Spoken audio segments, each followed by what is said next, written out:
Bapak, Ibu, saudara dan saudariku yang terkasih dalam Tuhan kita Yesus Kristus, salam jumpa kembali. Selamat hari Minggu kami sampaikan kepada Anda sekalian. Kiranya rahmat Tuhan kita Yesus Kristus senantiasa beserta kita, sekarang dan selama-lamanya. Hari Minggu 22 Maret 2020 adalah hari Minggu Prapaskah yang keempat. Marilah kita mendengarkan dan merenungkan bacaan-bacaan kitab suci. Bacaan pertama dari kitab pertama Samuel, pasal 16, ayat 1b, dilanjutkan dengan ayat 6 sampai 7 dan ayat 10 sampai 13a. Berfirmanlah Tuhan kepada Samuel, "Berapa lama lagi engkau berduka cita karena Saul? Bukankah ia telah kutolak sebagai raja atas Israel? Isilah tabung tandukmu dengan minyak dan pergilah. Aku mengutus engkau kepada Isai, orang Betlehem itu, sebab di antara anak-anaknya telah kupilih seorang raja bagiku." Ketika mereka itu masuk dan Samuel melihat Eliab, lalu pikirnya, "Sungguh di hadapan Tuhan sekarang berdiri yang diurapinya." Tetapi berfirmanlah Tuhan kepada Samuel, "Janganlah pandang parasnya atau perawakan yang tinggi, sebab aku telah menolaknya. Bukan yang dilihat manusia yang dilihat Allah. Manusia melihat apa yang di depan mata, tetapi Tuhan melihat hati." Demikianlah Isai menyuruh ketujuh anaknya lewat di depan Samuel, tetapi Samuel berkata kepada Isai, "Semuanya ini tidak dipilih Tuhan." Lalu Samuel berkata kepada Isai, "Inikah anakmu semuanya?" Jawabnya, "Masih tinggal yang bungsu, tetapi sedang menggembalakan kambing domba." Kata Samuel kepada Isai, "Suruhlah memanggil dia, sebab kita tidak akan duduk makan sebelum ia datang kemari." Kemudian disuruhnyalah menjemput dia. Ia kemerah-merahan, matanya indah dan parasnya elok. Lalu Tuhan berfirman, "Bangkitlah, urapilah dia, sebab inilah dia." Samuel mengambil tabung tanduk yang berisi minyak itu dan mengurapi Daud di tengah-tengah saudara-saudaranya. Demikianlah sabda Tuhan. Syukur kepada Allah. Bacaan kedua dari surat Rasul Paulus kepada jemaat di Efesus, pasal 5, ayat 8 sampai 14. "Memang dahulu kamu adalah kegelapan, tetapi sekarang kamu adalah terang di dalam Tuhan. Sebab itu hiduplah sebagai anak-anak terang, karena terang hanya berbuahkan kebaikan dan keadilan dan kebenaran, dan ujilah apa yang berkenan kepada Tuhan. Janganlah turut mengambil bagian dalam perbuatan-perbuatan kegelapan yang tidak berbuahkan apa-apa, tetapi sebaliknya telanjangilah perbuatan-perbuatan itu.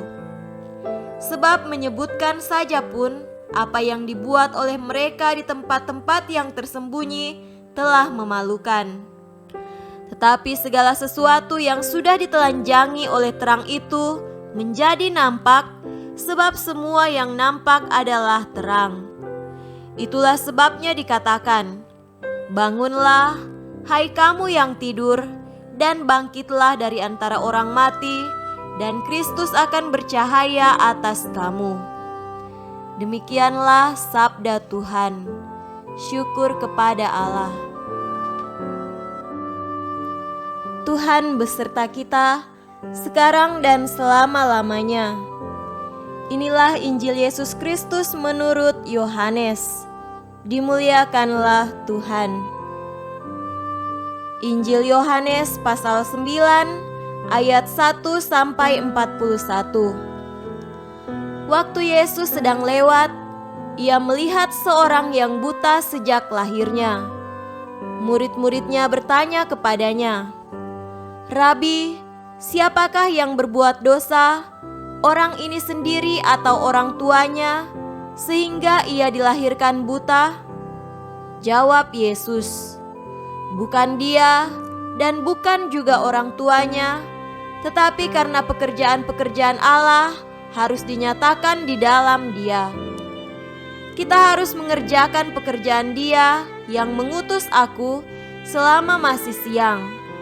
Akan datang malam di mana tidak ada seorang pun yang dapat bekerja. Selama aku di dalam dunia, akulah terang dunia." Setelah ia mengatakan semuanya itu, ia meludah ke tanah dan mengaduk ludahnya itu dengan tanah, lalu mengoleskannya pada mata orang buta tadi dan berkata kepadanya, "Pergilah, basuhlah dirimu dalam kolam Siloam."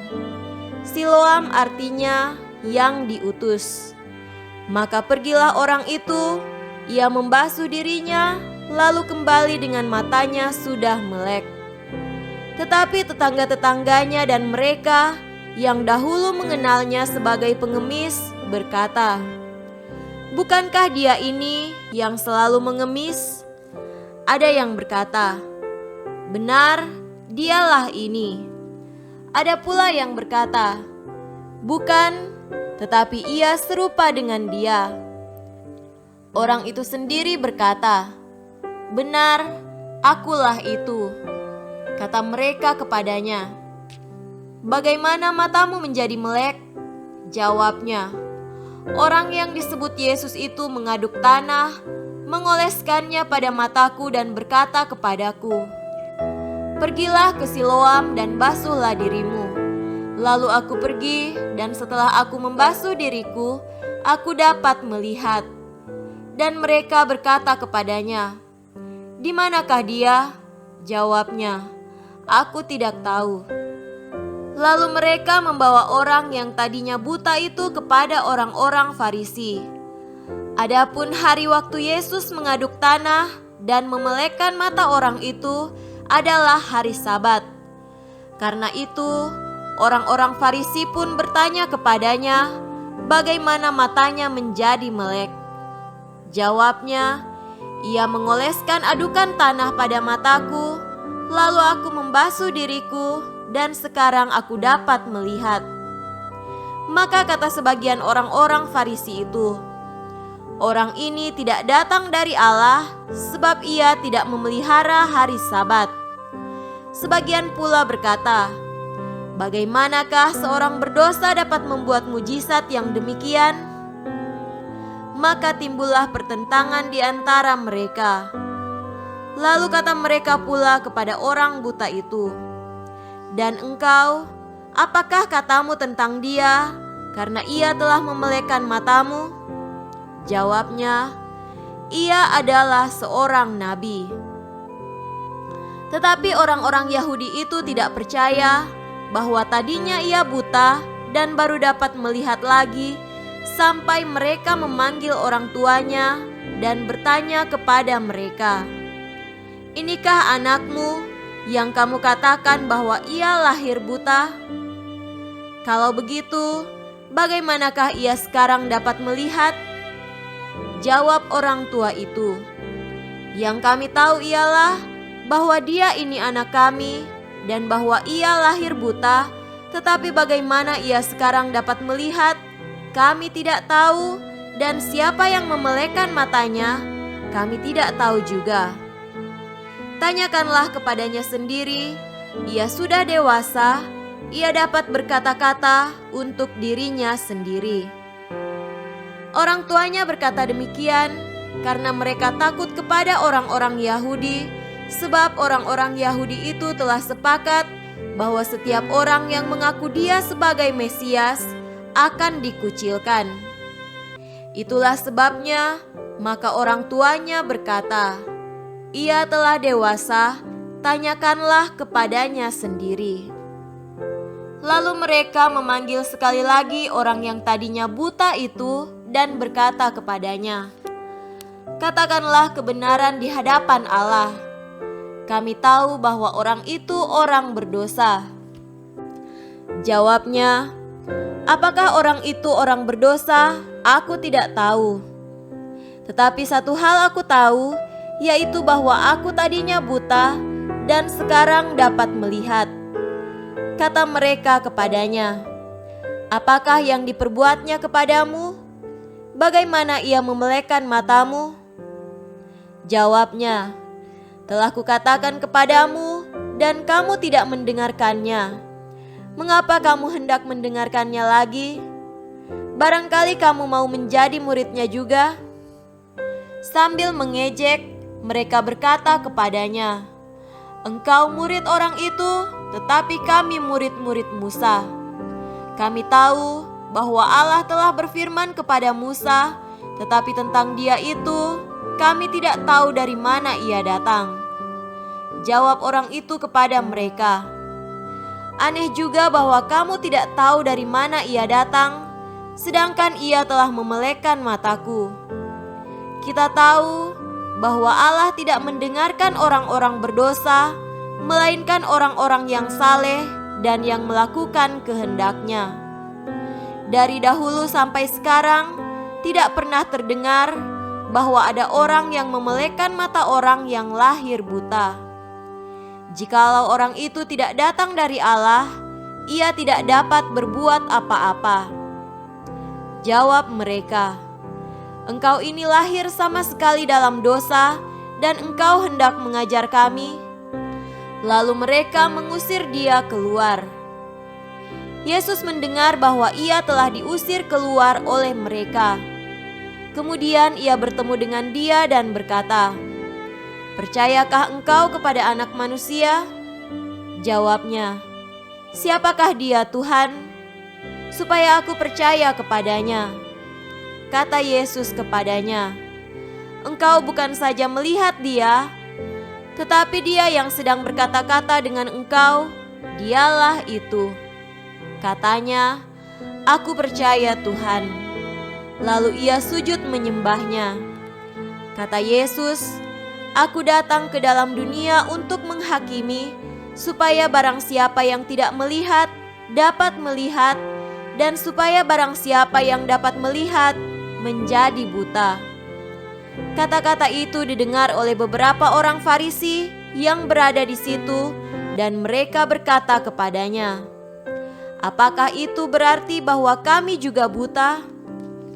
Jawab Yesus kepada mereka, "Sekiranya kamu buta, kamu tidak berdosa.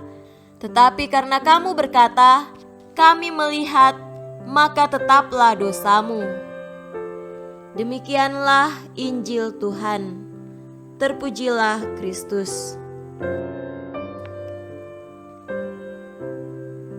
Saudara-saudari yang terkasih dalam Tuhan kita Yesus Kristus, tema renungan pada hari ini adalah Allah hadir di tengah kita. Pohon buah-buahan yang tak menghasilkan buah dalam jangka waktu yang amat panjang tentu akan ditebang oleh pemiliknya.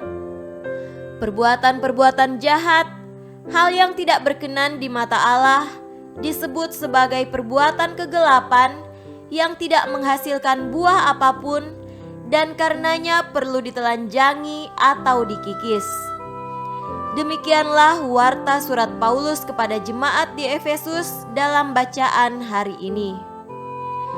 Saudara terkasih, Paulus mengingatkan kita untuk melakukan perbuatan-perbuatan terang, yakni perbuatan-perbuatan kebaikan yang menghasilkan buah kegembiraan dan sukacita.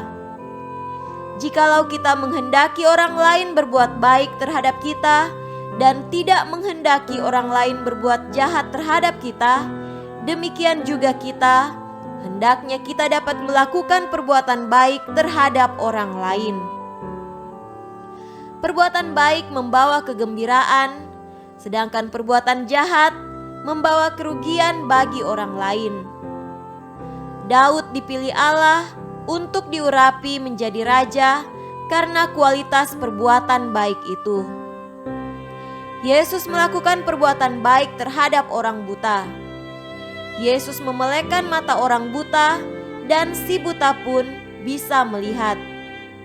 Betapa bersukacita hati si buta setelah ia melihat terang hal yang sekian lama dirindukannya. Tetapi hanyalah kepasrahan kepada kemustahilan kalau hal itu bisa terjadi. Nyatalah bahwa bagi Allah tidak ada yang mustahil. Si buta yang mengalami hal ini diliputi keyakinan bahwa hanyalah Allah yang mampu melakukan hal yang mustahil di mata manusia, sehingga ia berkata kepada orang-orang Farisi yang menanyainya, "Jikalau orang itu tidak datang dari Allah, ia tidak dapat berbuat apa-apa." Yohanes 9 ayat 33. Si buta tahu persis bahwa sejak dahulu kala ia tidak pernah mendengar bahwa pernah ada orang yang memelekan mata orang buta dari lahirnya.